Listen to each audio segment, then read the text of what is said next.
In 1805 London, Samuel Hartwell, a struggling blacksmith, dreams of wealth and recognition. Despite his skill, he toils in obscurity, crafting ordinary tools and weapons for local merchants. Samuel's ambitions burn bright, and he believes he is destined for greatness. One fateful evening, while wandering through a dilapidated bookshop, Samuel discovers an ancient scroll covered in strange, intricate symbols. The shopkeeper, eager to part with the eerie artifact, sells it to Samuel for a modest price. The scroll fascinates Samuel. Its cryptic symbols seem to pulse with an otherworldly energy. Alongside the symbols, the scroll contains instructions for summoning Cernach, an ancient spirit said to hold the secrets of forbidden knowledge. Late at night, in the solitude of his workshop, Samuel follows the scroll's instructions.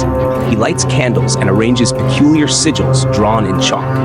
As he chants the incantation, the air grows heavy, and the shadows in the room seem to twist and writhe. A column of black smoke rises from the center of the workshop, and Cernach materializes.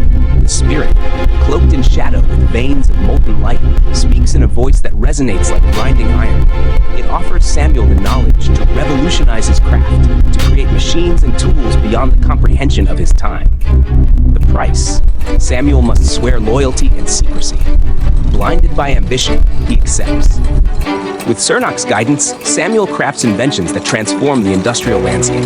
Steam-powered forges, self-operating tools, and intricate automata flow from his workshop. His fame spreads across England, and wealth pours in. Samuel rises to prominence, building factories and living in a grand estate with his family. His once humble life seems like a distant memory, but Samuel's success catches the attention of Cernach once more. One night, the spirit appears in the workshop, congratulating Samuel on his achievements. However, it demands more. Cernach proposes that Samuel create a weapon of mass destruction, a device capable of annihilating entire cities. The spirit describes the weapon in intricate detail, its design appearing as glowing symbols that hover in the air. Horrified by the proposition, Samuel refuses. He argues that such a creation would bring untold suffering. Cernach's molten veins glow brighter as its voice grows sharp. "You made a pact, Samuel Hartwell," it says. "Your loyalty is not optional." Samuel remains defiant, and Cernach, enraged, curses him. "Your creations will be your undoing, and the curse will plague your bloodline until my will is fulfilled." From that night onward, Samuel's life begins to unravel. He is plagued by nightmares of fire and destruction. Shadows seem to move on their own, whispering to him in Cernach's voice. His paranoia grows, and his once brilliant mind begins to deteriorate.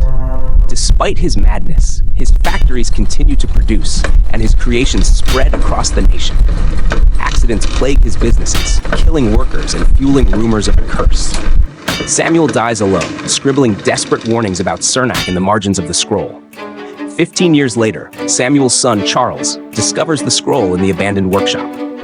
Drawn to the strange symbols, Charles deciphers the instructions and unwittingly summons Cernach. The spirit appears, unchanged, and offers Charles the same deal it gave his father: unparalleled knowledge in exchange for loyalty. Eager to escape his father's shadow and driven by his own ambition, Charles agrees.